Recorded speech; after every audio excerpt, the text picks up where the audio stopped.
Hey everybody, welcome to a Criterion Collection edition of Hall Pass here on the GCap Recap. I'm GCap. Before I get started, I wanted to give a quick shout out to all of my current subscribers. I super appreciate your support. Thank you very much, as always.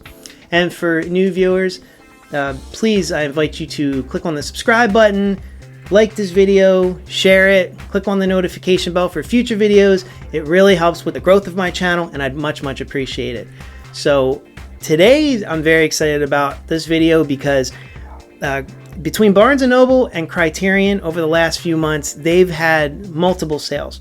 So I purchased a few here, I've purchased a few there. I figured I would just consolidate them all into one video as I'm really trying to build up my Criterion collection. And I also got a lot of home run movies that I've been looking forward to buying for some time. And I'll save the one I'm most excited about for the very end. Well, without further ado, let's get capping. All right, let's get started here. So the first one I have here might be is a Hal Ashby film, and it's probably a little bit lesser known film starring Peter Sellers, Being There. It's almost very kind of Forrest Gumpy, kind of I would say very funny. I saw this a very long time ago when I was in college. Someone showed it to me, thought it was phenomenal because I've never heard of it. Great movie. So if anybody's seen this movie, please leave a comment, because I haven't really met anybody besides him that's seen this movie. But I wanted to pick this up, especially because it was on sale. Fabulous. Peter Sellers is hilarious in it. His commentary about television and growing up and getting through life on television, it's great. Here's another one with Lawrence Fishburne I really enjoy, Deep Cover.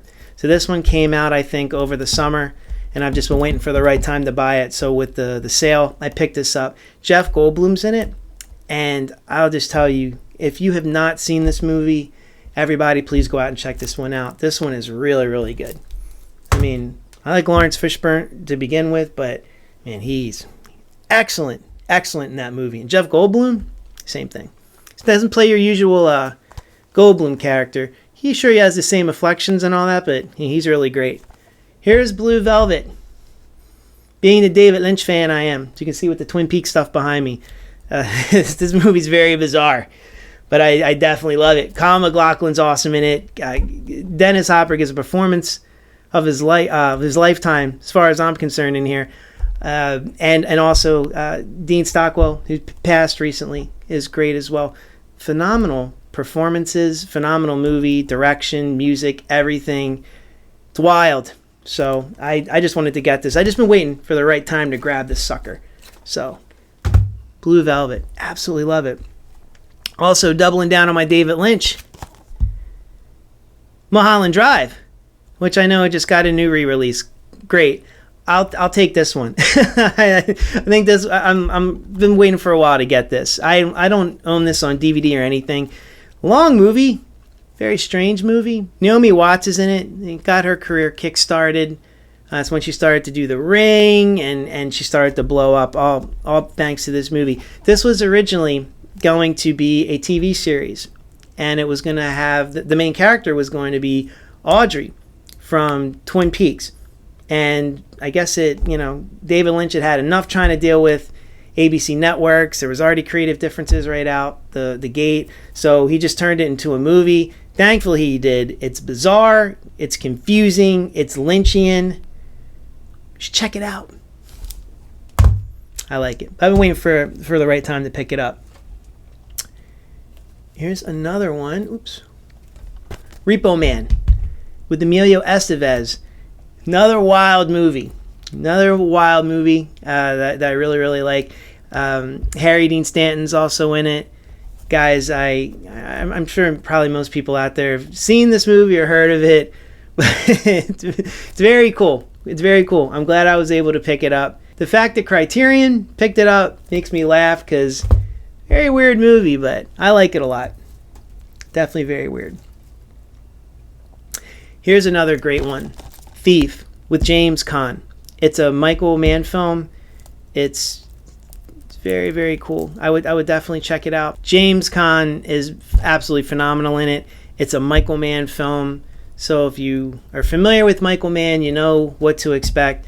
But he really knocked it out of the park with this movie. This is another one I've been waiting for quite some time to pick up for the right time. So glad all these sales kind of happened, because I've been getting some cool ones, getting some marked off on my hit list. Thief is excellent. It is a little over 2 hours. You won't realize it. It's good. It moves. Performances are excellent. Story's great. So here is one my friend showed me over the winter that I fell in love with immediately. Now I know I talked about Repo Man and Mulholland Drive and all these movies being, weird and kind of out there. Okay, this movie is weirder and more out there than all those movies combined. It is awesome. It is awesome, though. Cinematography on it's great. The story's awesome. It's wild. I instantly went out to try to buy it after my friend showed it to me. Could only find it on DVD. Now, this is the one I actually picked up around Black Friday, like a little bit before Black Friday, like a pre-Black Friday sale from Barnes & Nobles. So Barnes & Nobles was doing the 50% off Criterion Collection films. And all of a sudden, I saw House on there because I always look for it, and it's always out of print, and there was a Blu-ray. Blu-ray was available, so I don't know if they restocked them or if I got lucky, but I got it, thankfully, because I wanted to hold out and get it. And some of the other copies you find on Amazon for that Blu-ray are a lot. So really glad to pick it up. If you guys have not seen House, I believe it's on HBO Max. Or it might have, I don't know, it might not be on there anymore. It's on HBO Max. Go check it out. Try before you buy for sure.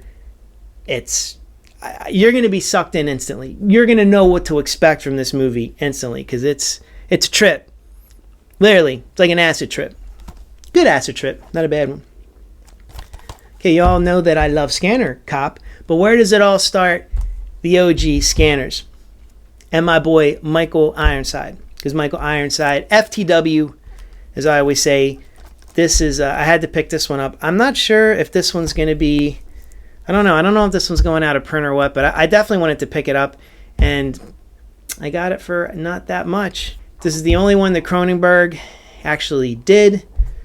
All of the rest of them are, the twos, three's good, and then the Scanner Cop movies, which I absolutely love, which are definitely different versions, like distant cousins from this original Scanners movie. But if this is a classic, this is a cult classic, I should say, but it's one of Cronenberg's finest. Y'all definitely check it out if you haven't seen that, for sure. Now, I wanted to save what is to me the best for last. This is one I have legitimately been looking for since 2018. America Lost and Found, the BBS story. It is a collection of films from the BBS production company, and there's also a documentary in here that tells the whole story of how the production company came into existence and some of the stories around some of the films that they released. So just a little quick background. I found out about this set because I was looking for the film Head. It's the movie from the Monkees.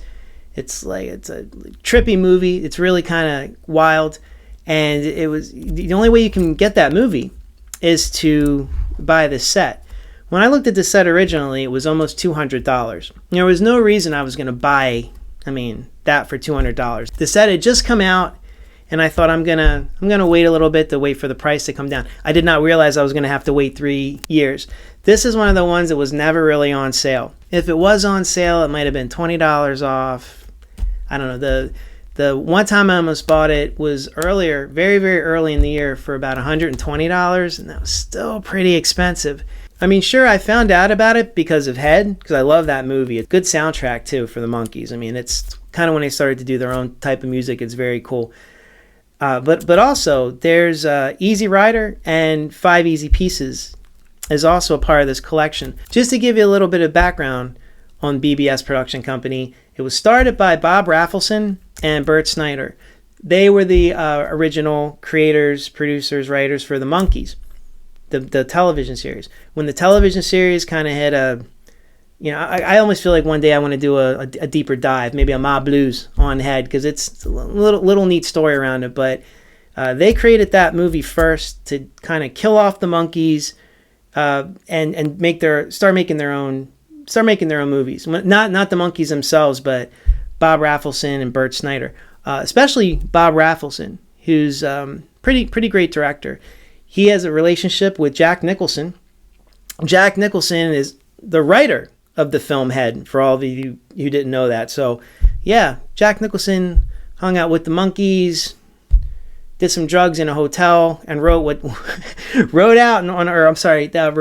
everything on tape recorder, all these thoughts and everything that became the movie. It's wild. Like I said, even if you don't like the monkeys, it's worth checking out. It's especially if you like that. You like that scene. You like the 60s, 70s, early 70s kind of films. Definitely something you should check out. But the relationship that Bob had with Jack Nicholson went on to do Easy Rider with Peter Fonda and Dennis Hopper. And that's a pretty iconic film. And then 5 Easy Pieces, where, Nicholson delivers one of his best monologues ever. So, they started making films together. That's kind of what that's exactly what got Jack Nicholson's career going, because he was just doing, he was doing like cult movies and all that, and then he got in with Bob Rafelson and the Monkees, and the next thing you know, he's in starring roles, and he became the Jack Nicholson that we all love and adore to this very day. So I have seen on this set, on this Blu-ray set here, I've seen Head, seen Easy Rider, I've seen 5 Easy Pieces, and The Last Picture Show. But there's 3 other films I have not seen. I have not seen Drive, he said, A Safe Place, and The King of Marvin Gardens, although I have heard of the latter. So I'm really excited this is a lot of stuff. At one point, this was almost $200, guys. With the sale, I got this for $60. So that's, what did I just say? 7 movies and special feature documentary on the story of how BBS got going. This is really, really great. It comes in this nice case, has all your movies here. I'm definitely going to be digging into this one soon. And I wanted to do a video on this before I opened it up, and they were scattered all over the place. But maybe I'll come back and do a GCAP recap on the set and some of the other films, because I can speak to some of these, but not all of them. Not the collective set. But this was my gem. This was my diamond I collected for all these 3 years. I waited, and a little bit over 3 years, and now it's mine. Super cheap. So that's great. It's one of my big pickups. All right. Again, if you have any thoughts or comments, or if you picked up of any of these, if you know something about BBS, the production companies, the story, or if that interests you, or anything, if you've seen House or Repo Man or David Lynch's 2 films I picked up or anything, please leave a comment below. I love interacting with you guys. So I always look forward to your comments. As always, you can also follow me on Instagram and Twitter at GCapRecap for all my kind of daily activities and things I'm doing. One more shout out to my supporters. You guys are the best. Thank you so much. And new viewers, welcome. Please subscribe, like, comment, share, do all that stuff. It really helps with the growth of this channel. I can keep bringing you all content. Super appreciate it. And until next time, like I always say, anytime you watch a GCAP recap, you always have a seat in my bar. Till next time, Criterion signing off.